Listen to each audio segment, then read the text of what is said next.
in the 06010.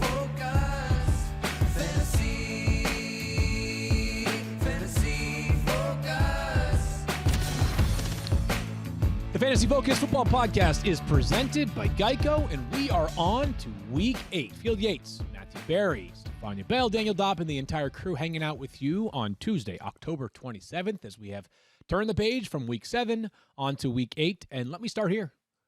I just turned the page. Yeah. It's a big page. Right. It's a big I need page. the big font with my old eye. Comic Sans font. I feel like Bob Seger should have walked in and done that for you, no? Oh, yeah, a little turn the page reference. Yeah, all nice. right, there we go. Are you a Bob Seger fan, being Huge from Bob Seger fan. the Motor City? My dad once opened a show for Bob Seger a long time ago in his music career. Really? Yeah, that was like his big claim to fame, was being able to open for Bob Seger. So Seger a band or a solo act? it was Seger the band. Is it a band or a solo act? How would you consider Bob, it? I mean, was it Bob Seger and the Silver Bullet Band, or was it like before? Right. Yeah. I think it was Bob Seger before the Silver Bullet Band. I think it was the record before that. Okay, but still, it was a big deal, man. that's a big deal. What is your dad's claim to fame? My dad's Like his big, like sort of random claim to fame. Not that not that he's an accomplished or that that he's a son that was a mediocre Wesleyan football player. But like, what was like mediocre is a compliment from what I hear from. I mean, whatever. You were the backup long snapper. But all right, go ahead. Starting. My dad's claim to fame is he was high school roommates with Al Gore. How about that? And my dad actually tangentially invented the internet.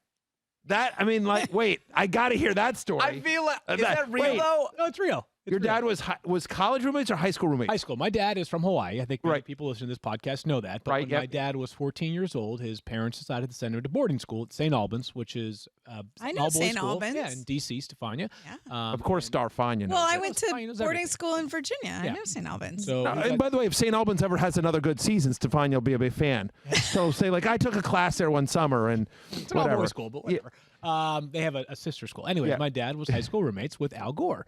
They were both boarding students. Al is Al from Tennessee, right? I believe from Tennessee. I believe that's right. Yeah. But in any event, my dad is from Hawaii, and when you are from Hawaii, it's not easy to get home for Christmas breaks or even spring breaks or fall breaks or anything of the like. So he spent a lot of his time in some summers over at the Gore family farms. And like I said, my dad basically created the internet. I want to hear that whole story, but that sounds like a whole. No, that's just because Al Gore invented the internet. Yeah, no. Right. So I feel like my dad. Yeah, of course, is basically it's internet inventor adjacent. Right. My dad has the iPhone 2, by the way, so he's very tech savvy. Understood. Yeah, he's got an iPhone 2 with a purple case.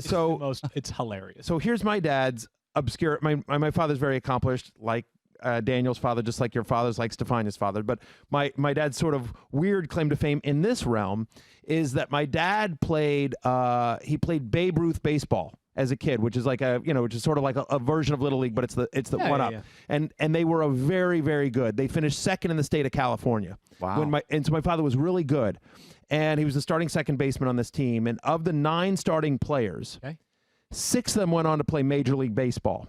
Wow. And when my dad was 17, there was a 14-year-old kid that was on the team who wanted to pitch, and they said, "No, you're not good enough yet. You got to go play right field." His name is Tom Seaver. Wow. No way. Wow. So my dad played high school baseball with Tom Seaver, was on the same team, was on the same Babe Ruth traveling team with him as well. And it was just funny because, like, I'm like, oh my God, what was Tom Seaver? It's just like he was a scrawny freshman who wanted to pitch, and we were like, no, go out in the right field. Like, and so not him, the coach did it, but like the catcher on my dad's team was Pat Corrales, who was more well known as a manager, but was a major league catcher. And I believe I'm going to get this name wrong, but I want to say I think it was Dick Miller was the pitcher who ended up. It's either Dick Miller or Johnny Miller who threw a no-hitter in the major leagues. I just threw a no-hitter for the Reds. This doesn't really seem to check out for me because if your dad was around with Tom Seaver, I know you lived through the Great Depression, so there's no way that your dad. Right. I was going to go a different route, which is that so Matthew's father is incredibly intelligent, yes, incredibly athletic. Yeah. Stefania, I'm no biology major, but isn't it supposed to fall not that far from the tree? Maybe there's a secret we don't know. I want to hear a Stefania dad story, and then we'll move on. But we need to do this. Stefania, I need to hear from you. Yeah. Well, my dad. I think a lot of you know that my dad was a boxer, and back in the day when he was fighting, he used to spar with Sugar Ray Robinson. Wow, there you go. Yeah. Very But cool. he knocked him out one time, too. Yeah. He's too modest to mention that. Papa Bell, did. of course, listening to the podcast on a daily basis. On a daily basis. By the so way, you know. by the way, Papa That's Bell's why I like have a he's sharp right big hook. guy. He's probably like, I would say 6'4", Stephania. How tall Well, is your father? he probably was 6'2" at one point, and maybe a little shorter now. He feels big. He He still carries looks himself amazing. Yeah, Right? bigger. He carries himself bigger. Like That man's got he's the a bad Adrian man. Peterson vice grip for legendary handshake. Oh, yeah. Papa Bell, legendary. Papa handshake. Bell is a legend. He's not a guy you want to mess around with. He's a bad man. I say that with much love to Papa Bell. Oh, that's cool. This is what a fun random thing. Back in '72 was the record that Seeger was touring when Your dad opened up for him. Sweet. There you go. That Turn the is, page, one of my favorite songs of all time. Oh, it's so great. That Great is song. very cool. I just last random opening thing. This isn't Dad's, but I'll just mention it because I can't imagine every other time I'll ever get to do this. But when I was in college, a long time ago at Syracuse University, at Syracuse University, I opened up. Dennis Miller. Remember Saturday Night Live? Dennis Miller Weekend Update. Dennis Miller came and did a show at Syracuse University for like 1,100 people, and I was his opening act. Stand up. I did Okay. Dennis Miller, hilarious as it is. Brilliant. Think about how funny he must have been after you opened up for him. I crushed. This must have been crushed. amazing. This 100% must have been crushed. Absolutely amazing. 100% correct. I should tell that story. Well, I sort of told that story the other day, but yeah, whatever. It'd be a tour. I can't even imagine that. That's It was- amazing. The very short version of this is I told a small part of this in my column the other day. All right, I'll do 20 seconds, which is that there was a contest to find the funniest student in America. Right. The Doritos was running it, whatever. And so I entered it, and I ended up winning. So I ended up winning Syracuse. Like, it was a student judge contest. I was actually a decent stand-up, believe it or not. And so whatever. And so I won that. And so then they were bringing in Dennis Miller to open up for the students. And they said, who's your opening act? He's like, I don't have one. Get somebody local. I don't care. And so they came to me and they said, well, you were just named Syracuse's funniest student. Do you want to open for Dennis Miller? So I'm like, yeah, obviously. And the brilliant part of it was so I do my little routine, and Dennis goes out and he kills. He's great. He's a great stand-up for people. YouTube him, I'm sure but he's a brilliant stand-up. And anyway, afterwards, I remember saying to him, I said, hey, I saw you watching my set. I'm just curious. Any advice? You're so great, kind of thing stuff. And he says to me, it's a fascinating conversation. He goes, looking back on it, he goes, here's a question. How important is it for you to get the laugh? And I said, what do you mean? He said, because your delivery, he's like, you need to work on your stage persona. Again, I'm 18 years old at this point. He goes, but honestly, he's like, there's some really smart ideas in there. He goes, I think you're actually probably a really good writer. He goes, could you ever just write jokes and let somebody else get the laugh? He goes, I would focus on your writing. No way. He goes, because I think there's some really funny premises in there that, need some fine tuning in terms of your performance. But like, there's actually and he pointed out a couple of things, just like, it was very genuine. Like, it was a very cool conversation that I had with him. And I was just like, oh, writing. Interesting. Anyway, just that's Who would have led to thought this. the two biggest influences in your career could be LaDainian Tomlinson and Dennis Miller. Dennis Miller, who, of course, at one point sat in the Monday Night Football booth, which is That's right. That's true. Oh, look at that. Bringing it all full circle. Monday Field Night does what Football. no one Thank else you, Matt can do. Harrington, for that. Let's get to our recap of last night's game. The Yep. Rams win 24-10. Not the prettiest of games for those that like offense, but there were a couple of okay performances. We'll start on the Bears side, and let's be clear.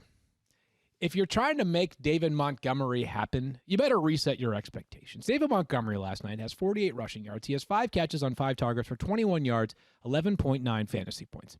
Earlier on this season, I can't remember if this actually made the show, but Kyle and I were emailing pre-show, and I made the comparison of David Montgomery to basically Indianapolis Colts version of Frank Gore. You want somewhere between 9 to 14 points? Sure, have at it. You want 22 points? You've got a better chance of starting a Niners third-string running back and hoping that Kyle Shanahan plays him a bunch and getting 22 points, because it's just not going to happen with David Montgomery. We keep highlighting a reasonable matchup. He keeps finding his way somewhere around the top 20 of running backs. He is what he is. He's average. You know what? And that's a great call. It's so funny when you were saying, what a good comparison for him. And I just thought to myself, I said, I was literally going to say younger Frank Gore. Yeah. He's much more of a floor play than a ceiling play, to your point. He's a running back version of Cole Beasley. Yeah, right. I mean, just like a guy like that, We'll talk about we talked. Well, I mean, like maybe a little bit more. Cole maybe Beasley, right. yeah. I mean, old school right. Cole Beasley. Old school Cole Robinson Beasley, is like we a always Danny talk about. Amendola, old school Danny Amendola, just like a guy that he's like just or old school Theo Riddick. You know what I mean? Like you could back in the Detroit days, you could count on Theo Riddick between 8 to 12 points every week. Yep. Like rare that he wanders into the end zone, but also rare that he completely bombs out. And that's what David Montgomery is. I feel like he's so sort of mediocre and kind of middle of the pack. Like, should he be the official running back of the 06-0-0? Wow. I mean, like he's kind of like that's us, right? That's We're pretty good. Mediocre fantasy advice. I'm just, pretty good. it's kind of what we do Daniel here. has a question about him, so we can. I think that's definitely it's got to be under consideration. But what do you got here, Daniel? So, Smart Trade Decisions is formed by IBM Watson Field, and I do want to know, like, there's understanding. You're saying I don't know what to do with David Montgomery. Yeah. Is he a buy low? Is he a sell average? Here's what I have thought. Here's the thing that if I had David Montgomery, or if I was looking to acquire David Montgomery, here's a scenario where it happens. Let's say that you have J.K. Dobbins on your roster right now. You're holding J.K. Dobbins for some reason. Or he's available in your waiver wires, which, by the way, I'm seeing him available on an increasing number of waiver wires. Yep, agreed. If you had J.K. Dobbins, would you trade him for David Montgomery? Because right now you cannot use J.K. Dobbins. You cannot. However, there is who has a better chance of having 5 games with 20 points for the rest of the season? David Montgomery or J.K. Dobbins? Dobbins. So, So I think the answer to your question here, Field, is what do you need? What do you need? Like, it depends on the rest of your team. Like, because if you're sitting here and you're like, I've been making, like, I lost Saquon, I picked up Mike Davis, I'm about ready to lose him, basically, and I've been sort of piecing it together, and I'm nervous. My number 2 running back has been like, I'm trying to think of a good example. Are you literally but like, speaking about my War Room League team right now? I mean, basically, like, no, I'm but whatever. But I like, lost but Saquon. no, but it's like I have Mike Davis. He's about to go, probably. Right, and then like you've got like Mark Ingram or somebody like that, or just like even if I know he plays on the same team as Dobbins, but somebody like that who you're just like piecing together James White as your running back too, whatever, right? So you've been piecing it together, and so yeah. Then I think in that case, give me Dave Montgomery. Good. That's 12 points in the bank every week that I don't have to worry about, and I'll try to find upside elsewhere. But if you're like, you know what, I'm good. Like I found a couple of guys that I believe in here. Like whatever. I'm been riding Kareem Hunt, and I'm trying to think of another good like that you could have just picked up guy. James Robinson. Yeah, James Robinson. Exactly. Perfect. Great. Right. Your star. You've got Derrick Henry and James Robinson. Right. Whatever. And so you're looking pretty good. You're feeling good right now. And so, or whatever, James Conner, somebody hasn't been hurt yet, whatever. Or you have Chase Edmonds sitting on your bench. We'll talk about him in a second. Then I don't mind taking the flyer on J.K. Dobbins because I agree with you. The upside, here's what David Montgomery's going to do. He's not going to lose your league. Right. He ain't going to win it for you, but he's not going to be the reason you lose your league because he's going to be like, he's a floor play. But the way you win your league is with the James Robinson types, right? With the potentially Chase Edmonds types, potentially J.K. Dobbins, somebody that we think has a lot of talent that just needs that opportunity. And so far for J.K. Dobbins, it hasn't gotten there yet. So if you're going to construct a trade in which you are giving away David Montgomery, I would be targeting a player that has some upside, maybe a lot lower floor. And then conversely, if you're looking for David Montgomery, it's because you can't wait any longer on J.K. Dobbins to make things happen. Let's keep it rolling here with the Bears. Not a ton more to add. Allen Robinson, 4 catches for 70 yards. This is Allen Robinson's 7th season in the NFL. He has basically played with bad quarterbacks throughout it. And Nick Foles, accomplished Super Bowl MVP. I hear you. I feel you. If I'm not mistaken, they have gone under 300 yards of total offense in 4 straight games. Allen Robinson is what he is. The ceiling is going to be there on occasion because he's really talented, and some weeks they may have to throw it to him 8 or 9 times, but you're going to have to live with the 4 for 70 like he gave you last night. Jimmy Graham had 5 catches last night, but I think the interesting player, if there is an interesting player on this Bears offense that maybe we're introducing into the fantasy radar, is Cole Kmet. And I understand that, like, I am the person on this podcast that routinely sort of downplays, like, we got to get into these tight ends because they're so dime a dozen and they're so unpredictable. After the game, Matt Nagy said we have to play Cole Kmet more. He's their 2nd-round pick. First tight end off the board this year. When they say we got to play Cole Kmet more, is he talking at quarterback? Because that might be helpful. Might be helpful. Right. Yeah. Nowhere to go but up. Something to think about, Matt Nagy. Just putting it out there, just throwing it out into the universe. Something to think about. Direct snap to Cole Kmet.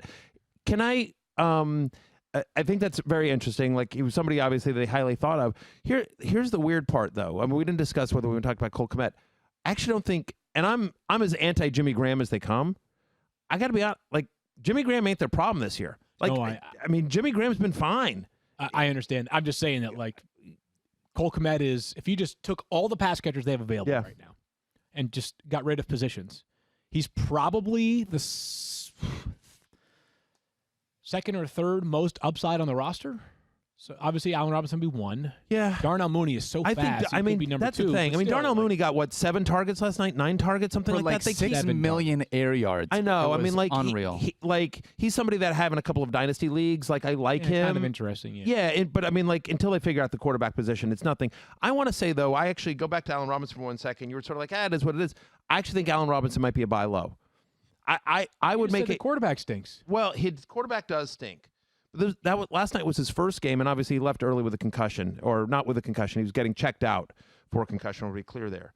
But it was his first game with fewer than 9 targets this year. And look at their upcoming schedule. Like, they played the Rams. The Rams are a really good defense. I get it. Nick Foles was awful last night. There's no question about it. And whether they stick with Foles or go back to Mitch, whatever, it's going to be a challenge. But their next games, home to the Saints, at Tennessee, home to Minnesota, then a bye. Those are 3 defenses you can pass on. Those are 3 defenses that, like, I would feel good about having Allen Robinson. And after that game on national TV, Allen Robinson looked terrible. The whole offense looked terrible. I wouldn't mind making a little bit of a low ball offer on Allen Robinson. That kind of target share. Again, it's his only game of the year with fewer than 9 targets. Yeah. And you know they're going to go back to Allen Robinson. I sure hope so. That's not a terrible idea. We'll see whether anybody actually takes the bait on a low ball offer for Allen Robinson. Let's get to the Rams. Secret Squirrel, please note that Field Yates begrudgingly said it was not a terrible idea. I will just note the date and time if you could, just so I can celebrate. Told I had to. Let's get to the Rams. Kind of a ho-hum night for them offensively, too, even though they win. 24 points scored in total. The best player, literally, for the Rams last night. No joke. Johnny Hecker, their punter, got the game ball from Sean McVay after the game. And he was awesome, to be clear. Jared Goff, 219 passing yards, 2 touchdowns, 16.9 fantasy points. Actually a pretty reasonable output against this Bears defense, which is legit. It's the backfield that we're always going to focus in on. And Darrell Henderson came 11 yards short of winning the red zone. I won't be mad about it. It's okay. But he had 9.7 fantasy points. Malcolm Brown gets you 11.7 fantasy points as he gets the touchdown. This is what I've been talking about with you every week now. Yeah. And I know Cam Akers had 0 yards last night, but still, this is the point on this. Like, we're now at week 8. But is it fair to say, listen, I think both Darrell Henderson and Malcolm Brown ran well yesterday. I didn't understand the play calling, to be honest. Like, the first 2 runs, Darrell Henderson has like 15 yards rushing in the first 2 runs. And you're like, oh, this is awesome. They're going to crush him on the ground, because that's the one place where you can go against Chicago is on the ground. And then they get away from it, and it's super weird. And they win big, so it doesn't matter. But the play calling was weird to me last night. Here's the thing on Darrell Henderson and Malcolm Brown, though. I actually think we can now level set on this and this Rams backfield. Okay, right? It's a running back by committee. Henderson gets a series. Brown gets a series. Henderson gets a series. Brown gets a series. It does not. Both guys ran well. It does not appear that Cam Akers is going to be a thing unless there's an injury to either one of them. I prefer Henderson to Brown because of the upside. Brown ended up getting the touchdown. He had that amazing run from 12 yards out where he took like the entire Bears defense with him down to the 1, and they gave it to him. We're not taking you out after that, and they gave him the touchdown. But I think Henderson's going to score more touchdowns over the year. They prefer Brown in pass protection. That much is clear. But it's a 2-headed running back by committee. That's what it is. You're getting half the running back snaps with either Brown or Henderson. I prefer Henderson to Brown. Cam Akers is merely insurance at this point of the season. All right, we're 7 weeks into the season. That's what I think it is. I actually do think we finally have clarity on the Rams running back situation. It may not be what people want, but I feel like, okay, now we know. And they're both like, more high-end flex plays and low-end RB2s than anything else, but like, okay, they're viable. You probably wanted more last night out of the Rams wide receivers, the 2 of note, Cooper Kupp and Robert Woods, but it was also a really bad matchup. So Cooper Kupp gets you 11.9 fantasy points. Woods gets you just 5.5 fantasy points, 3 catches for 22 yards to go along with 4 rushes for 23 rushing yards. I know Josh Reynolds, Giga Maggie's, Texas A&M graduate Matthew, anything there, 15.2 fantasy points, but hard for me to buy into this speed sub, and you can sustain over time. It really is, especially when you think about the fact that this is the 3rd straight week that Cooper Kupp has finished outside top 30 wide receivers, also the 3rd straight week that he hasn't scored a touchdown. Robert Woods now has under 30 receiving yards in consecutive games, hasn't been a top 40 wide receiver in 3 of the past 6. So my point of bringing all those stats up are that if we're getting inconsistent fantasy production out of Robert Woods and my little Cooper Kupp, both of whom we think are much more talented than Josh Reynolds, it's hard to say like, oh, you know what? Josh Reynolds is a guy that's going to have consistent fantasy value in this passing offense. I just don't see it here as well, especially in a game in which Tyler Higbee missed. He was a scratch last night. He was, yeah, but I thought maybe it was a healthy scratch at first, Stephania, as I think at one point over the weekend, Sean McVay basically suggested they'd have everybody available, and then Tyler Higbee wasn't available. Yeah, I wasn't that surprised because he was a bit wishy-washy on Tyler Higbee on Friday. He said he banged his hand in week 6, and Tyler Higbee didn't do anything till Saturday, had a very limited practice. And he basically said, look, it's one of those things we can go either way with him. And they were going to wait to Monday to make that decision. So this shouldn't cause him to miss more than just this past week. Okay. And Gerald Everett stood to benefit last night. He had a receiving touchdown as well. I have a question for you, Field, real quickly, and then we'll move on. But Cooper Kupp and my little Cooper Kupp and Robert Woods. Again, so I mentioned this third straight week that Cooper Kupp finishes outside the top 30 wide receivers, and third straight week without a touchdown. Is Cooper Kupp touchdown dependent for fantasy value? Now, he did drop a touchdown, which is uncharacteristic for him last week. But check out their upcoming schedule. At Miami. I'm okay with that. But it's not a great matchup. I mean, they have pretty good corners. It's a better matchup it's a better matchup for Kupp than Woods, but whatever. It doesn't scare you, but it's also not a great matchup. Then they're on a bye. They're home to Seattle. You love that matchup. Then they're at Tampa Bay. So you don't love them at Tampa Bay, and you don't love them in the bye. You do love them against Seattle. Miami's middle of the road. That's their next 4 games here. And so are you better off selling are you better off selling my little Cooper Kupp and Robert Woods if you can still get sort of top 20 wide receiver value for them, that's their name value? Because that's not what the production has been so far. And they're coming up in a stretch here, this next 4 games in which, you don't feel great about their, the only matchup in the next 4 weeks where you feel like, oh my God, this is going to be awesome is the Seattle game, which you would expect to be high scoring. I think so. Because name value certainly helps with those two guys. They both got paid like $16 million a year right before the season started as well. So they better not be touchdown dependent only. Right. Are you saying they're both going to be on the Falcons next year? Is that your way of saying like they got paid and now they're going to be on the Falcons? No, I don't. Interesting one. That's a good question. I don't know that it'll be that simple, and I prefer Woods to Kupp still. I agree. Woods consistently has more volume. And they manufacture touches for him. He keeps getting rushed. Right, exactly. Yeah. But I don't know. It's something that I'm just thinking about here. Like it was another in a game in which Josh Reynolds and Gerald Everett get into the end zone, and a game in which they moved the ball. They do have good ancillary pieces on this roster, right? Like if it's not Josh Reynolds or Gerald Everett, it's Johnny Munt or Johnny Hecker throwing to some. Listen, and they like Van Jefferson quite a bit. They do. Interesting. It's something to think about. I'm not saying you must trade it, but I'm just saying like if somebody were willing to give you preseason value, because both guys were drafted as top 20 wide receivers, if somebody's willing to give you preseason value for those guys, I would think about it. I would definitely think about it, especially if you're sitting there. If you're sitting there after 3-4, you're 4-3, and you're sort of in the thick of it, and you're like, I got to win a couple of these next games. Yeah, I think probably the biggest hurdle, and before we close a circle here, is just that like, how many players right now that are top 20-ish wide receiver values would actually be available under these circumstances, given that so many of them have already had their bye. Like we had a lot of disappointing players. We had a lot of players that are already injured, whether it's Odell or Michael Thomas, et cetera. Like, it might be hard to find a perfect partner, but something to at least consider. We'll talk about that more throughout the weeks ahead. Whatever you want to protect, nobody has more ways to help keep you safe than ADT. You can customize an ADT security package to help protect your home in a way that works for you and your budget. Whether you want just the basics or all the bells and whistles, ADT can work with you to customize the system to help protect your home. HD video doorbells, indoor and outdoor cameras, smart lights, smart locks, smart thermostats, flood sensors, and fire and carbon monoxide detectors that are connected to 24/7 monitoring, controlled by the sound of your voice or the ADT app. All ADT products are rigorously tested to deliver the quality you expect from ADT, the most trusted name in security. ADT expert installers average 10+ years of experience. We want you to be happy with your ADT service. That's why we provide one of the best money-back guarantees from a national security provider. Protect now, pay later with low, flexible monthly payments to fit your budget. How do you banish high rates on car insurance? I have no idea. Well, you switch to Geico during Geico-ween. Oh. October is their favorite time of year, and the folks over at Geico have been working even harder to cast out high rates and craft just the right policy for you and your family. Switching to Geico isn't so scary, especially when they could brew up spellbinding savings just for you. So get a quote today at geico.com and see just how much you could save. No eye of Newt needed. Happy Geico-ween, everybody. Happy Geico-ween, Daniel. All right, time for the Stephania Bell portion of the show. And Stephania, I got nothing. I'm sorry. But let me say this. No, you know what? Stop. No. Lisa, come to me. Come to me. Thank you very much. Camera one, stop. You're out of this. I'm going to do this. It is time now for the best part of the show. Blah, blah, blah, me and Field. Blah, blah, blah. Who cares? Now let's go to our very own Stephania Bell, who yesterday won an award. The award-winning Stephania Bell. You're like, wait a minute. I thought she's already won all the awards. And the answer is that's true.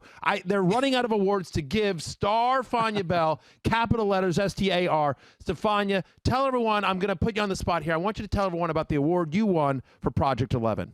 It is a front page award from the Newswomen's Club of New York. The category was specialized reporting in sports. And yes, Project 11 won the award. As well it should. So congratulations to you, to everyone at E60, and of course, Alex and Elizabeth Smith for their access and help during the project. So, award-winning Stephania Bell, please make us smarter. There's millions of injuries. Why don't we start in San Francisco with your beloved Deebo Samuel? Yeah, see, I know what you did there. Is you're trying to make me feel good before I have to go and go through the 49ers. And I had to keep notes because I cannot keep track of the 49ers backfield and wide receiver core. But Deebo Samuel, the latest to suffer an injury, well, maybe not the latest because there were multiple, but this last week suffered a hamstring injury that Kyle Shanahan originally said he expected him to miss some time. It's hard to know what some time qualifies as. Now, that means he's out this week, most likely out in week 9. And Nick Wagner, who covers the team for us, said for what it was worth, Shanahan made it sound like he might be available week 9 if it wasn't for the fact that's a Thursday night game. I will just point out that the 49ers have a bye in week 11, so things could get tricky if guys are not getting better. They may choose to give them the extra time of the bye. So Deebo Samuel definitely out this week, potentially out a week or two longer. And meanwhile, Jeff Wilson, with a high ankle sprain, headed for injured reserve. They've already made that clear that he's going there. Obviously, you know you're going to get 3 weeks of an absence with injured reserve, but I suspect, given the nature of the injury, that this one will be longer. So who is left to play running back, you ask? Well, do you remember Tevin Coleman? Yeah. Out since week 2 with a knee sprain. Last week, he was considered a long shot to be activated from injured reserve. This week, it's looking like he could be activated from injured reserve. So I don't know if it's just suddenly he's doing much better or they're getting that much more desperate. But actually, Kyle Shanahan said he's hopeful to get him back in practice this week. And at least then they can make a decision about how he looks. Raheem Mostert, obviously placed on injured reserve last Saturday after he, too, suffered a left high ankle sprain. So there you go. That is a lot, Stephania. And that was what I was getting at when I said that I have nothing, because every time we do an injury update, it invariably involves a 49ers offensive player or 3. We are going to address a couple of guys that might make the waiver wire in just a little bit later on in the show. Let's go to Arizona, same division, Stephania. And yesterday we learned that Kenyon Drake was maybe going to miss some time. We have a slightly clearer picture today. Yeah, Adam Schefter reported that he was expected to miss a few weeks with what they called a small tear in his ankle ligament, or a slight tear, I think were Adam's words. And he also went on to say the Cardinals are treating it like a high ankle sprain. Well, remember, a sprain is a ligament tear. It just, the degrees indicate what the severity is. So the fact that they're treating it like a high ankle sprain sounds like it either is a sprain of the ligaments that support the roof of the ankle or the inside of the ankle, which is often injured in conjunction with the high ankle sprain. Either way, you saw that Kenyon Drake was in a lot of pain and had to be helped off the field. This is a multi-week injury. All right, Chase Edmonds would be the next man up. And, of course, they're on a bye this week. So if it is multi-week, it might just be one game missed for Kenyon Drake. We'll continue to reassess as we get more and more information coming out of their Week 8 bye. Chase Edmonds does not qualify for the waiver wire based off of roster percentage. We'll continue to talk about him more and more throughout the show. Make sure you're at least checking for Chase Edmonds in your league. NFC West running back routine continues here, Stephania, in Seattle, where not one, but two, maybe even three players are banged up. Well, we talked about Chris Carson yesterday and having a midfoot sprain and how the nuances of that can really make the time frame variable for anyone coming back from that injury. Now, Jeremy Fowler, our colleague, reported that Chris Carson hoped to make it a sooner return rather than later. Obviously, how functional he's able to be with this injury will dictate his timetable. Jeremy Fowler said that this week wasn't off the table, but it was considered a long shot. I'd be really surprised that if he were to come back this week, again, just given the nature of the injury and trying to protect his health long term. But it sounds like it's at least more encouraging than it could have been. Pete Carroll did note that Carlos Hyde also suffered a hamstring injury in last week's game, so he is now in question as far as his status for this week. Travis Homer. That's right. Yeah, I was like, I had to look at my notes. notes. That was accurate. I'm like, that was good. yeah, Travis Homer, knee contusion, so we don't know if he'll be available. So that leaves, this is my favorite name, DJ Dallas. Yeah, right. That's right. Fourth round pick, DJ Right. Dallas. DJ Dallas. Pete also said yesterday, like, if we need to, we have some solutions there. It's worth noting, and Stephania knows more about this than anybody, that if the Seahawks are going to add an outside player to their roster to be part of that solution, it needs to happen like today, if not yesterday, because as we know, with COVID-19 protocols, you're going to have to be 5 full days of negative tests before you even have the opportunity to join a team. So for those that are wondering, hey, could they, later on this week, give Marshawn Lynch a call, or maybe try to sign C.J. Prosise, who was cut by the Texans yesterday. I'm going to tell you, tap the brakes on such an idea. I think it probably is going to wind up being an in-house solution. More to come on this again in the waiver wire column. I still, I'm See still. who they have in their practice squad, but I would think DJ Dallas, like, if they had to play today, yeah, DJ Dallas would be their starting running back. It sounds like yeah, but it sounds like there's hope for Carlos Hyde. So, and we're keeping our fingers crossed there, and because potentially Chris Carson too. By the way, I mean, I know it's defined, but I mean, like, yeah. remember when he got rolled over in Dallas, right? And we were just like, oh, could this be played against Miami that Sunday? Like, he is one of the toughest guys. It's in not, the NFL. but it's not with this injury. It makes me so nervous. Like, I hope that it's not just he's tough and we'll let him go, because that's when these particular injuries can turn sideways. Honestly, maybe they just throw the ball every play. That seems to work for them pretty effectively. Hey, they got do it Russell otherwise. Wilson. Yeah, that's There's right. your running back. Just a bunch of just sweeps to DK Metcalf. And you know who they play this week? Try to get somebody like, to catch they up to don't them. need any running The backs. 49ers. That's They don't right. need any running Big backs. matchup on Sunday. 49ers winning that game, by the way.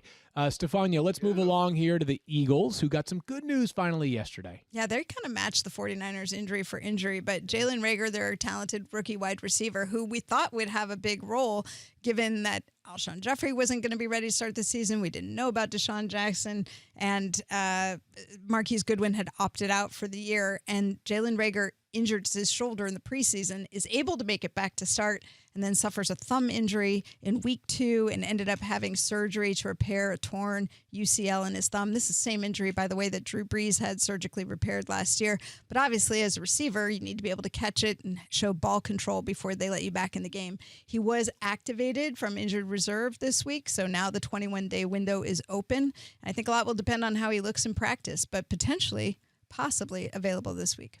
I don't know if I missed it anywhere in the show note about Christian McCaffrey. I do think it's worth noting because, and it's fun, you can certainly contribute anything else that I'm missing here. He was with the team on the practice field yesterday. Wearing a very red jersey and standing a lot. However, the team did not officially designate him to return yet. Right. So, and the game is Thursday. But this was a step. I mean, this is the first time we've seen him out there with his teammates. So I think there's progress to note, but I also don't want people to have the expectation of him playing in week 8. But I think they're leaving it murky, you know, because there's a lot of conversation around it, right? Sure. But yes, they have said before that they want to see him full practice before they actually place him into a game situation. And you mentioned it yesterday, Field. What do Thursday night practice weeks look like? They're not usually very intense, right? So I'd be surprised. if it's this week. I'm with you there, and we'll see about week 9. We'll see. We're going deep here, Stephania. Yes, we Virgil are. Green. But he scored a touchdown. That's right. Virgil Green has an injury right now. Yeah, Is he Hunter scored a Henry okay? touchdown and he paid a price for it. Sprained his ankle. It did not look good. He was not able to come back into the game. And it sounds like this, too, will be a multi-week injury for Virgil Green. Is Hunter Henry okay? Anything that we not? Is there something there, or is he good? I have to get back to you on Hunter. Okay, I think everything's okay. So, anyways, Yeah. It feel like I saw him leave the game. He I don't did know if leave the game, he but left- you yeah. know, it's a lot of times guys leave the game and then you don't know till midweek if they're really okay. gotcha. Okay, well, Matthew has someone he wants to talk about. I want to talk about Donald Parham, AAF superstar. Listen. Oh, I'm sorry, not an AAF superstar. XFL. XFL with the Dallas Renegades. I believe that was Bob Stoops' team, the Dallas Renegades. I was a big Renegades fan. 24-307, 4 touchdowns in 5 XFL games with the Renegades. Parham can play. Caught the touchdown last week as well. And so, look, this is a red-hot offense. I mean, this is a red-hot offense. We're talking fantasy-wise, obviously, and, Justin Herbert can play, right? I mean, I don't think any of us disagree about that. And so, anyway, I'm just saying, especially if Hunter Henry were to be out, and just because tight end is such a wasteland this year, I'm just telling you, as somebody who watched a lot of XFL, Donald Parham can play. He's a nice player, had success there. A lot of people thought he was actually the best offensive player, not named P.J. Walker, in the XFL. And I don't know, it's an interesting landing spot. And with Virgil Green out, maybe there's more snaps and a chance for him to earn more playing time. Just a name for deeper leagues, especially given the fact that, listen, Hunter Henry is somebody who's dealt with injuries throughout his career, even if he is fully healthy right now. All right, a deep league consideration for those looking for some tight end help. And that pivots us perfectly to our quarterback big days of note in Week 7 and a couple of slumpers that we'll have to dissect in just a second. Let's begin, though, with Justin Herbert, who was quarterback 1 for the week in Week 7. 347 passing yards, 3 passing touchdowns, 66 rushing yards, and a rushing touchdown, good for 38.5 fantasy points. He was started in 41% of leagues. That number needs to be closer to 91% of leagues going forward. Because as I looked at the rest of the season schedule, and I don't like to be the person that is looking at every single week ahead when it's only Week 8, but as I look at their schedule going forward, there's not a single defense that on paper right now, as they are currently constructed, would be a fade week for me with Justin Herbert. Not a single one. Not a single one. Totally agree. Here's the other thing about his production. I mean, because not everyone gets to watch every game. It's legit, right? Because sometimes you see numbers like this and you're like, what's going on? And you're like, oh, it's Bortles. Like he's kind of bortling his way to big fantasy numbers. People forget that, right? There are some quarterbacks who aren't necessarily great NFL quarterbacks, but put up big fantasy numbers just because, they're in these shootout games and there are terrible games. Like, that ain't the deal with Justin Herbert. Justin Herbert, I don't know, it's a small sample size, but I don't know. You watch and you're like, okay, that kid's special. That kid can make all the throws. If you've seen more of Joe Burrow than Justin Herbert, which is definitely possible, especially, with the East Coast and him being the number 1 overall pick, I think Herbert's been more impressive. And I don't want Bengals fans to torch me for that. I think it's probably just true. Listen, I would argue that he certainly has a better offensive line, Herbert does, and maybe, really? better. Yeah, yeah, I think so. Put it this way. It may be, but that's damning with the faintest of praise. Yeah, fair. I mean, I understand. But it's close. But make no mistake, Herbert, we agree on this. Herbert's awesome. He's legit. And you think about this, it's they've got some real weapons there, obviously. And do they? I mean, they do, but he's also throwing touchdown passes to Jalen Guyton out of nowhere.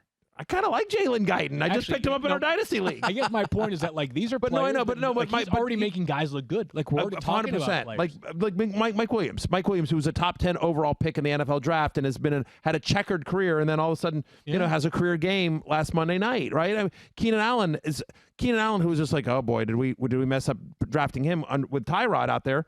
Keenan Allen looks like Keenan Allen, capital letters Keenan Allen again. He might be wide receiver 3 right now for me. Yeah, I mean, right? But besides DeAndre and Devontae, is there anybody you prefer at wide receiver than Keenan Allen right now? Maybe Adam Thielen?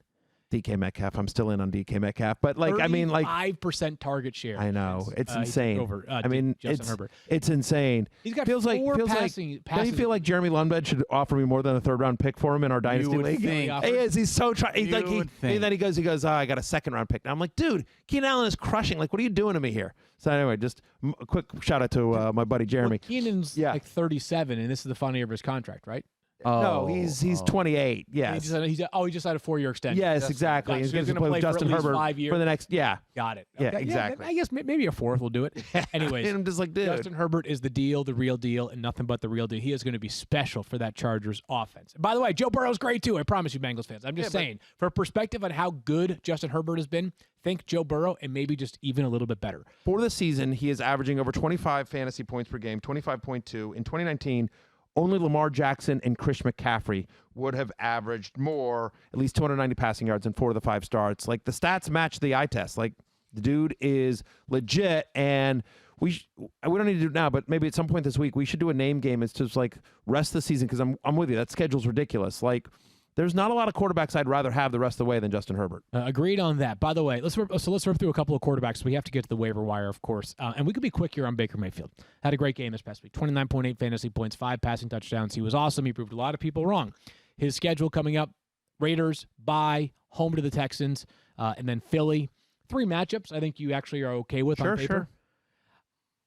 Sure. I'm not there yet, Matthew, for a couple of reasons. First of all, it's one really good game. Second of all, like just like process right now. Like, so this week he's not going to crack my top 10. Okay? Not even my top 12. Fair. If he has a great game again this week, then he goes on a bye. Right. So like you're talking about probably at the earliest using Baker Mayfield in week 10. Right. And then what if he doesn't have a great game this week? What if he has like 17 fantasy points? So my point is simply that some of this is what the numbers tell you, and some of it is just like common sense and logic here. Like, if you can't use a guy until week 10, I think you're fine passing on. He has 3 career games, 3 with 25 or more fantasy points. All 3 against the Bengals. He's a bye week fill-in. Yeah, A couple of players that are slumping because we do have to get to the waiver wire and do so in earnest. Josh Allen, Matthew, it's been 3 straight average games. Now I know he had 307 passing yards this past week. 61 rushing yards, so it still got you 16.4 fantasy points, but 0 touchdowns for them. So annoyed. Like, I'm in this. It cost me a win. Like, I'm in this Agbo superhero league, right? That I do for charity, and I'm playing Karen Gillan, who played Nebula, and I was great actress, and I was projected to beat her by like 30 points. Yeah. Josh Allen does nothing. Chris Carson and Allen Robinson both leave their games early. I lose by 4. Ouch. I'm very bitter. I'm the bitter Barry. Where's the bitter Barry? But anyway, but Josh Allen, it's interesting. That team has gone how Josh Allen has gone. Like, I was crushing early on. Last couple of weeks, it's been a little bit of a tougher sled. But you know what? It's going to be fine. Think so? Look at the schedule. New England, Seattle, at Arizona. Like, those 3 games right there should be get-right opportunities. But so should have the Jets. Yes. The Jets should have been a get-right opportunity. I just think, bad red zone execution from them. I'm not counting on it being that bad again this upcoming week. Still inside. He's very much inside my top 10 for this upcoming week against the Patriots. So would you recommend him as a buy low? Then you think of that schedule, right? Hard time to be a buy low or a sell high in quarterback this year. I know. I'm with you. We talked about this, right? Like, it's just really hard to construct quarterback trades this year because you've got like 15 or 18 quarterbacks that are good this season. That's right. And that it's going to, like, someone's not super motivated to get rid of Josh Allen or acquire him. But just for forward-thinking people here, is because we've seen him be inconsistent. If what Field says is right and that Josh Allen does crush, New England, Seattle, at Arizona bye, that's the next 4. Look after that very quickly. Chargers, at 49ers, Steelers, at Denver in December, right? At New England, okay, fine, and then Miami in week 17, I believe. So, like, it gets, after his bye, it gets really, really tough. And so, just again, if he has like 1 or 2 big games, something to think about. Again, it depends on your sort. But if like you just picked up Justin Herbert or somebody else and you have another good quarterback, maybe think about, waiting a week or 2 and then selling high, because after the bye week, it's not as pretty for Josh Allen. Quickly on Cam Newton, minus 0.2 fantasy points this past week. You just got to wait this out, right? Like, and what I mean wait this out is that if you have him as your starter, you're 1,000% replacing him this week. Yes. If he's on your bench, the only way he gets back into your starting lineup is if he rips off like 3 straight good games. I mean, the Patriots season is obviously, it may have already teetered, but it's teetering right now. And they are most likely going to go as far as Cam Newton can take them. And we saw Cam in the first really 3 weeks of the season, Matthew. He looked amazing. Yeah. He was a top 6 quarterback in 2 of his first 3 games. We're only 3 weeks removed from that. And it's not like the Patriots have a bunch of different players now than they had before. There is some evidence to suggest that he could get back on track. But until he does so, you're not starting Cam Newton. Right. The question just becomes, the fact is that 4 out of 5 games, he had the crazy game against Seattle. Okay, fine. Take that one out of that. 4 of the other games, he's under 165 passing yards in 4 out of 5 games this season that he's played. Right? I mean, so the question is he going to start running? Early in the season, he was running. And we're like, that Cam is back. Yeah, he's still running a lot. So it's been inconsistent, yes. Yeah, I'm just so what I'm saying. Yes. I guess my point. I think I'm kind of on it here. Like, there is a doors exist for Cam to walk through where he does end up becoming a big time fantasy asset again. Right. Doors also exist, and there might be more doors where he does not have any fantasy value as a starting quarterback other than a deep league bye week fill in a good matchup. 1,000%. I will say this: if Cam Newton is your only quarterback right now, that's a problem. Correct. You need to either go to the waiver or you need to try to pull off one of those quarterback trades that Field says is not easy to do this year. But if you have 2 quarterbacks, find the person in your league that has Cam Newton and pick up a phone. Offer up. All right, Daniel, what do you got for us?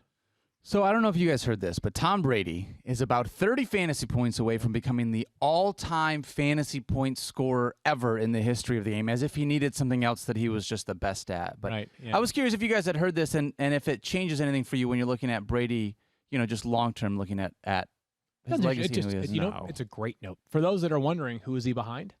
Jerry Rice. That's it. This is PPR scoring. Only Jerry Rice is who he trails. And, oh, by the way, he's going to break the record soon. But he might not break it before Drew Brees, who was right there nipping on his heels. Tremendous accomplishment. We appreciate the brilliance of somebody like Patrick Mahomes and Lamar Jackson, and there is a chance that those guys one day rewrite record books. I don't mean this to come across as any sort of shot across the bow at them, but one of the things that makes the truly greatest of all time, the greatest of all time, is doing it for a long period. That's what you have to appreciate most about Tom Brady and Drew Brees. I mean, especially Brady. 6 Super Bowls, basically, every major passing record, or number 2 or number 3. Yeah. He's unbelievable. Well, it's so funny. I remember you and I sitting here at the beginning of the season, and we were talking the preseason about Tom Brady. And a lot of people, the rankings for Tom Brady were all over the board. There were some people that were like, and I was one of them. I was just like, there's some people that are like, he's 43, new offense, whatever. I'm out on him. No way does a guy that doesn't run that old have any kind of fantasy value. And there were people like me that, I argued the Bruce Arians offense and the additional weapons, but it came down to this. And I said this, and I wrote this in my preseason love-hate. Look, when it comes to Tom Brady, you either believe or you do not believe. I believe. I got into a whole argument on Simmons' podcast. I did Bill Simmons' podcast, my friend, Bill, and Bill, who's, as big a Brady homer as there is. But we got into an argument about his fantasy value this year, and I'm just like, look, with Brady, you either believe or you either believe or you do not. And I believe because, listen, when you bet against Tom Brady, you lose, and he's the 3rd best quarterback in fantasy. And, oh, by the way, he gets Antonio Brown. And, it remains to be seen, sort of how that plays out, because there's obviously a lot of, potholes there that potentially, the Buccaneers car could run over. But, he's unbelievable. It's just another, how many ways can you say he's truly the greatest of all time? And here's yet another way that you can say it. One. Yeah. So by the way, I hope the track that Mahomes and maybe Deshaun Watson and Lamar Jackson is on leads to the all-time greatest discussions. And that's where I think Mahomes is probably one day headed, but part of what you have to appreciate is guys that do it for 20 straight years. I'll just say this. We talked about how Drew Brees is sort of nipping at his heels. He's ahead of Brees right now in terms of total overall fantasy points, but they're close. I don't think he gets there. Give me Tom Brady over Drew Brees the rest of the season, fantasy-wise. Of course. Yeah. I think you'd be hard-pressed to find someone who argues otherwise. Let's get to the waiver wire, and let's just go through some names. We're going to eventually get a touchscreen involved to give you my 5 favorite of note.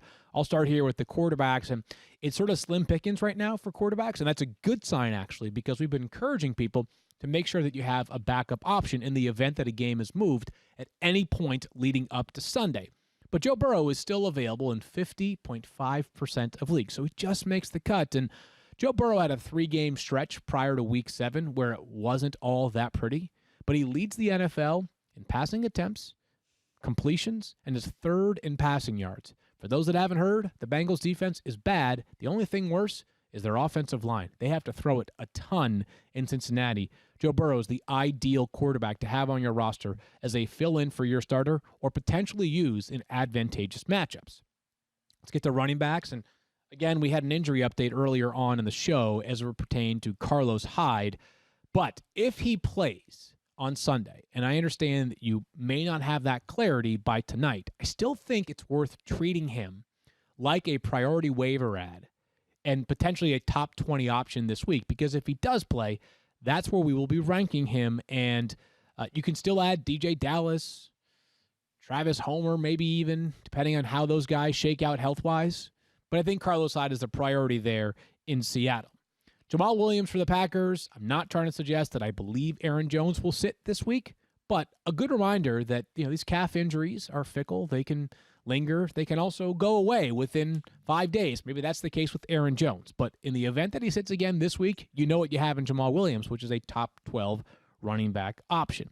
Not quite as optimistic on this one, but LaMichael P. Ryan is kind of a name to keep in mind. Played well for the Jets last week, and his arrow is pointing up in terms of overall usage. I'm going to talk about JaMychal Hasty again in just a little bit, but Stephania gave us all the injury updates on the 49ers. Hasty ran well this past week, and Jerick McKinnon was limited to 12 total snaps against the Patriots as Kyle Shanahan and the 49ers came out and said it. We played him a ton in the weeks leading up to the Patriots game. We have to be mindful of his workload going forward. A couple of wide receivers, and we start with Sterling Shepard of the Giants. I told you on Friday I was surprised he had dropped below 50% rostered, but when you miss 4 games, sometimes that's what happens. He has at least 6 targets in 21 of his past 22 games, I believe, which the only exclusion would be the week in which he got hurt earlier on this season. Sterling Shepard definitely on the radar. And as we are looking to find a replacement for Odell Beckham Jr., it brings us to Rashard Higgins, which is our truly turning lemonades into lemonade opportunity of the week. And Rashard Higgins, they call him Hollywood Higgins in Cleveland, had 110 yards this past week for the Browns, filling in for Odell Beckham Jr. Can't expect that every single week, but if there is a number 3 wide receiver that now needs to become the Browns' number 2 wide receiver, he strikes as the most likely of the players that are currently on the roster. And Stephania told us about Deebo Samuel, who is most likely going to miss at least 2 games. Well, Brandon Ayuk, their first-round pick, is a player that I'd love to see get the work in which Deebo Samuel was getting the work over these past couple of weeks. What I'm talking about is all of those throws that are really just handoffs. Jimmy Garoppolo throwing the ball 18 inches into the hands of Deebo Samuel. In this case, maybe it's Brandon Ayuk. He is awesome after the catch. One tight end to note, for those that are looking for one, is Richard Rodgers. Still no Zach Ertz. He's on IR. Dallas Goedert, probably a long shot to play in Week 8 for the Eagles. Richard Rodgers had 14.5 fantasy points last week. He had 8 targets for Philly. We're going to do a touchscreen to rank these players in just a minute. But first, from the moment they're born, you do everything to keep your kids safe. But who's looking out for you as you look out for them? The Volvo XC90 SUV with advanced safety technology helps look after you. From the standard blind spot information system that watches your sides and can steer you away from merging traffic, to standard cross-traffic alert with auto brake that watches your back and can automatically apply the brakes for people and oncoming traffic as you reverse. It's nice to know that someone is looking out for you. The XC90, for everyone's safety. Visit volvocars.com/US to learn more. ESPNU Radio on SiriusXM is where you need to be if you live and breathe college football. We're talking live games, the latest rankings, conferences, and team news, analysis from experts like Mark Packer, Greg McElroy, and EJ Manuel, all leading up to the championship specials and more. Take SiriusXM with you and always have the latest college football info that you need. Listen right now on the SiriusXM app or online at SiriusXM.com/listen ESPNU. I've got the fancy touchscreen here, and what I'm going to do is try to give you my 5 best waiver wire ads of the week, and we can sort through these if you have a strong feeling differently about these. We've got 10 options here up on the screen. Now, I may regret this one immediately, but Carlos Hyde would be number 1 for me just because the workload in the events that he starts is probably 15 to 20 total touches. He had 1,000 yards rushing for the Texans last year. He's still an effective back when he's given an opportunity. Carlos Hyde, if he's the starter, is a top 20 running back option for me in Week 8. Number 2 option for me is JaMychal Hasty. And again, this is the opportunity. I'm not saying it's a guarantee that he's a starting running back for the 49ers this week, as Stephania suggested earlier on that, hey, Tevin Coleman at least has a shot to play this week. But what I would tell you is that it's really hard to find running backs. So anytime you have the chance to potentially add a running back, even if it's for a week, maybe 2 at most, that is the starter for Kyle Shanahan, you've got a chance. So certainly JaMychal Hasty has a chance in this 49ers offense, a name to keep in mind. Number 3 is Sterling Shepard. We just talked about him. He was a player that was being drafted as a potential starter going into the season. The volume is almost always solid. Daniel Jones has not been great, and it's bad matchup in Week 8 against the Bucs on Monday Night Football. But if you look at other wide receivers available right now on the waiver wire and the guys that are rostered in as many leagues or as few leagues as Sterling Shepard, I'm just telling you, from both a talent perspective and also just an upside perspective, they are not the level of player that Sterling Shepard is. I just mentioned Brandon Ayuk, and part of this is the opportunity. Again, if he takes on the Deebo Samuel role, watch out. They are so thin at wide receiver, are the 49ers, and basically the Deebo Samuel role is a guy that's awesome after the catch. Plus, he had 117 yards this past week. Brandon Ayuk is the real deal. Even if he's not just a clone of Deebo Samuel going forward, the guy is super talented in his own right. Number 5 for me is Joe Burrow. Again, we've been talking about him a lot this season for good reason, but if you need a quarterback, and we still have quarterbacks like, but not limited to, Patrick Mahomes and Tom Brady that are going to go on their bye weeks. Deshaun Watson's on a bye this week. Kyler Murray's on a bye this week. Some of the best quarterbacks in fantasy football this season have yet to sit out a game. Joe Burrow would be an awesome option to fill in for those players, for those looking to address them on the waiver wire. So those are my 5 ads of the week. Anything really notable stand out there that you would alter, either a player that I didn't include or somebody that you think deserves to be further up or lower down the board? You know what? I mean, Hyde, I might move a little bit lower just, with Stephania talking about the fact that, hey, the injury may not be that serious to Chris Carson and that he's also dealing with a hamstring injury. So it's one of those things that I think he's more important for the person that has Chris Carson in your league than necessarily just as a general. Ayuk is the guy. Shepard and Ayuk are the guys that I feel like that have the best floor, if you will. Like, they're going to get used a lot.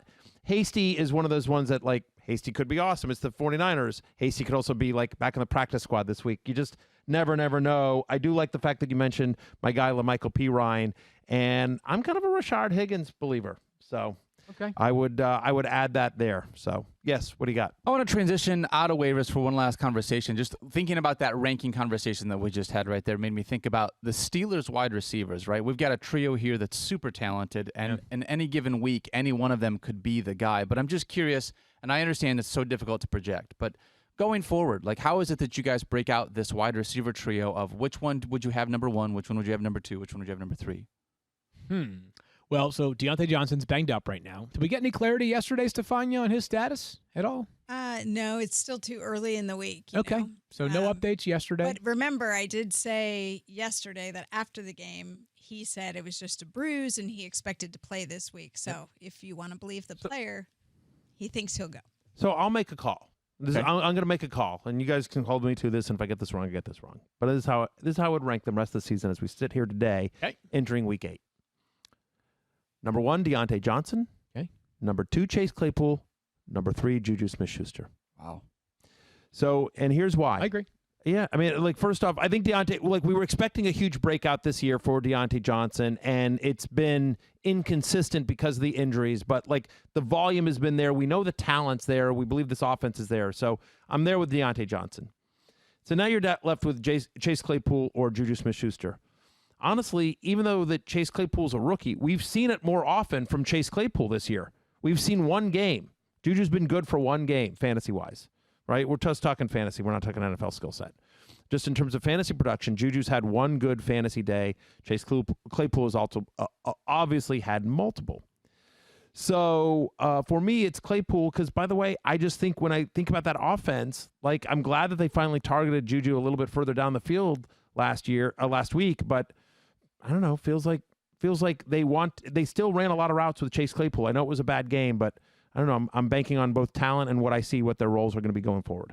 That's my call. We can reassess this going forward, by the way. Sure. Like, if I don't know that we've got definitive information, but I think your instincts are solid there. I would agree with that for the most part. I have one last thing. Can I Bring say it. one last thing? Yeah. We've got like 60 seconds. I just want to take one quick moment here to give a shout out to Ryan Spoon, who has been a longtime friend and supporter of the Fantasy Focus 06010. News coming out today that he's leaving us here at ESPN. If you enjoy watching our show on Twitter, on YouTube, on any of the many, or on the app, you have Ryan Spoon to thank for that, and you have him to thank for a lot of digital products that you enjoy at ESPN and social interactions that you have here. But he's a boss, he's a friend, he's awesome, and we are all going to really, really, really miss him here at ESPN. So just wanted to give a shout out to him from 06010 Nation. He's been on the show before, and we've talked about the Spoonin' with Nate podcast back in the day. So anyway, Ryan Spoon, moving on. Congratulations. Good luck. We will miss you here, my friend. Yeah, well said. Couldn't have put it any better myself. He is a star in this industry, and good luck to him in his newest endeavor, and thank you for all you've done for us here at the 06010. We are back on Wednesday with more news updates, plus anything else that might be fantasy relevant, including rankings for Matthew, Stephania, Daniel, and the whole gang on field. Talk to you tomorrow. Peace out. You're in the 06010.